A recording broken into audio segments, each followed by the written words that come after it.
Muslims کا golden period جو ہے گلوبلی وہ 8 سے 13 سینچری مانا جاتا ہے، اور اس دوران مسلم ورلڈ نے جو ہے بہت زیادہ ترقی کی اور بڑے انفلوئنشیل رہے پوری دنیا میں۔ آپ کو معلوم ہے کہ مسلمانوں نے اس دور میں جو ہے بہت ایڈوانس کیا، میتھمیٹکس میں، ایسٹرونومی میں، میڈیسن میں، کیمسٹری میں، لٹریچر میں، فلسفی میں بڑی ترقی کی مسلمس نے۔ بٹ 13 سنچری کے بعد، 13ویں سنچری کے بعد جو ہے مسلم ورلڈ میں ڈکلائن آیا، اور وہ ڈکلائن، وہ گراوٹ جو آئی، وہ زوال جو آیا، وہ زوال کی حالت یہ ہے کہ وہ زوال شاید آج تک چل رہا ہے، اور آج بھی مسلمان ایسی پستی میں گئے کہ آج تک اس سے ابھر نہیں پائے ہیں۔ آپ کو معلوم ہے کہ پوری دنیا میں مسلمانوں کی کیا حالت ہے، ان کی جتنی تعداد ہے، ان کی جتنا پاپولیشن ہے، اس کے حساب سے وہ دنیا میں کتنا پاور ایگزرٹ کرتے ہیں، اس کے حساب سے دنیا میں ان کا کتنا انفلوئنس ہے نا۔ آپ سب کو معلوم ہے، چاہے وہ سائنس اینڈ ٹیکنالوجی کا فیلڈ ہو، چاہے وہ ملٹری کا فیلڈ ہو، چاہے وہ اکنامی کا فیلڈ ہو، جتنے بھی فیلڈز ہیں اس میں آپ کو معلوم ہے۔ تو بڑی اونچائی سے مسلمان ایک پستی کی طرف گرے، اور گرے ایسے کہ ابھی تک گرے ہی رہ گئے۔ اس کی چھوٹی سی مثال ہے، آپ جانتے ہیں کہ ایک چھوٹا سا کنٹری اسرائیل کتنی تباہی بربادی مچا رہا ہے، کتنے معصوموں کو قتل کر رہا ہے، اور پوری دنیا کے مسلمان بھی مل کر کے کچھ بھی اسرائیل کو نہیں کر سکتے۔ اس کی وجہ صاف ہے کہ اسرائیل جو ہے اس وقت دنیا کا جو ہے بہت بڑا پاور ہے، اور اس کے پاس بہت بڑے سپر پاور کا ساتھ ہے، امریکہ کا ساتھ ہے۔ تو جس طرح مسلمان بڑی ترقی کر رہے تھے کسی زمانے میں، اس کے بعد وہ پستی کی طرف گئے۔ اب آپ دوسری ایک مثال دیکھیے، جاپان کی۔ آپ کو پتہ ہے جاپان میں 1945 میں ایٹم بم گرا تھا، اور اس ایٹم بم گرنے کے نتیجے میں کیا تباہی بربادی ہوئی جاپان میں، یہ ہر کسی کو معلوم ہے۔ یعنی کہ انپریسیڈنٹڈ نقصان ہوا جاپان کا، تباہ و برباد ہو گیا جاپان۔ بٹ اتنی بڑی تباہی کے باوجود ایک زبردست سو کالڈ میریکل ہوا، چمتکار ہوا، اور وہ چمتکار ایسا ہوا کہ اگلے 25 سے 30 سال کے اندر وہی جاپان جو بالکل برباد کھنڈر بن گیا تھا، 25-30 سال کے بعد وہ دنیا کا سیکنڈ سپر پاور بن گیا۔ جی ہاں، دنیا کی اکنومی میں سیکنڈ سب سے پاورفل کنٹری بن گیا۔ یعنی امریکہ کے بعد سیکنڈ اکنامک پاور جاپان بن گیا بائی 1970s۔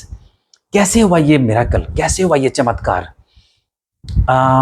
کیا کوئی مہدی علیہ السلام آئے اور انہوں نے یہ چمتکار کر دیا، یا جاپان کے لوگوں نے ڈھیر ساری دعائیں مانگی، یا جاپان کے لوگوں نے خوب آمین آمین کہا، یا جاپان کے لوگوں نے کہا کہ اللہ پاک ہماری تقدیر بدل دے گا، اللہ پاک ہمارے حالات کو بدل دے گا، اور خوب زور زور سے لوگوں نے انشاءاللہ کہا، یا لوگوں نے جاپان کے یہ کہا کہ اللہ کی مرضی کے بنا کچھ بھی نہیں ہوتا ہے، تو اللہ ہی نے ہمیں تباہ کیا، اور اللہ ہی ہے جو ہے ہمیں وہ پھر سے بڑا کھڑا کر دے گا۔ کیا ایسا کچھ ہوا؟ نہیں۔ آپ جانتے ہیں ہوا یہ کہ جاپان کے لوگوں نے، مطلب بہت سارے فیکٹرز ہیں اس کے، ایک امپورٹنٹ فیکٹر یہ ہے کہ بے انتہا محنت کی۔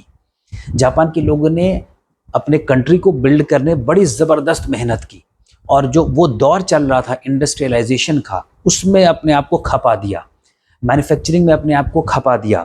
جاپان کے لوگوں نے ایجوکیشن میں اپنے آپ کو کھپا دیا، ریسرچ میں اپنے آپ کو لگا دیا، میڈیکل فیلڈ میں لگا دیا، انجینئرنگ میں لگا دیا، ان سب چیزوں میں اپنے آپ کو انویسٹ کیا۔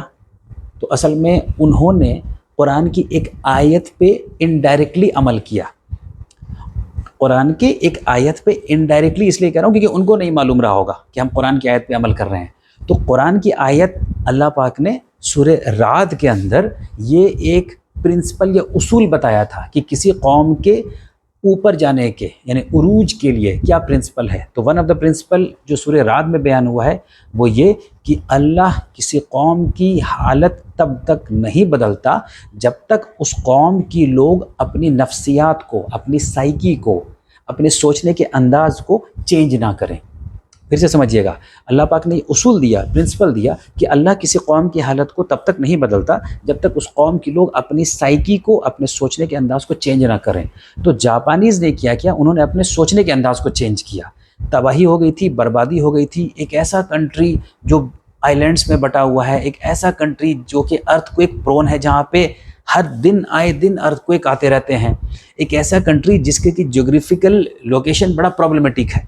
تو انہوں نے قرض نہیں کیا، انہوں نے کوسا نہیں، انہوں نے بد دعائیں شاید نہیں دی، بلکہ انہوں نے یہ دیکھا کہ ہمیں کیا کرنا چاہیے آگے، ہمیں اس سے ابھرنے کے لیے کیا کرنا چاہیے۔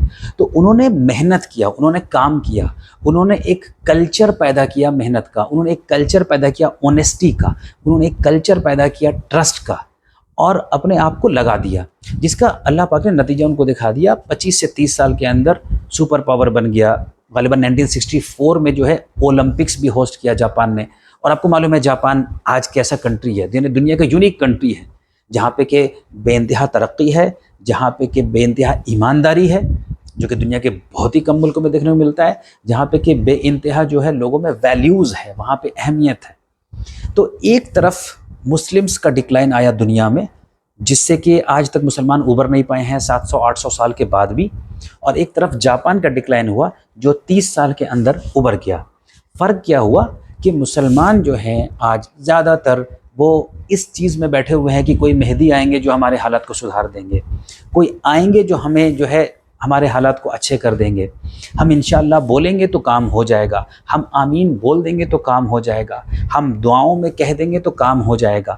لیکن چونکہ قرآن کو چھوڑ دیا ہے تو یہ معلوم نہیں کہ قرآن نے فارمولہ کیا دیا ہے۔ قرآن نے قوموں کے عروج اور زوال، یعنی rise and fall of nations کے پرنسپلز، اصول دیے ہیں۔ جب مسلمان ان اصولوں کے اوپر کام کرنا شروع کر دیں گے، جب مسلمان یہ ریئلائز کریں گے کہ یہ دنیا ریزن سے چلتا ہے، یہ کارن جگت ہے، یہاں پہ جو ہے کام کرنے سے رزلٹ آتا ہے۔ آپ اللہ سے دعائیں کیجئے پیرلل میں، لیکن آپ کے کرنے کی جو چیز ہے وہ کیجئے۔ لیکن جب مسلمان یہ چیز کرنا شروع کریں گے تب انہیں رزلٹ جو ہے وہ دکھے گا۔ میرے خیال سے ہم لوگوں کو محاسبہ کرنا چاہیے، انٹروسپیکشن کرنا چاہیے، اور اپنے آپ کو ایموشنل مسلم نہ بناتے ہوئے پریکٹیکل اینڈ پروفیشنل مسلم بنانا چاہیے۔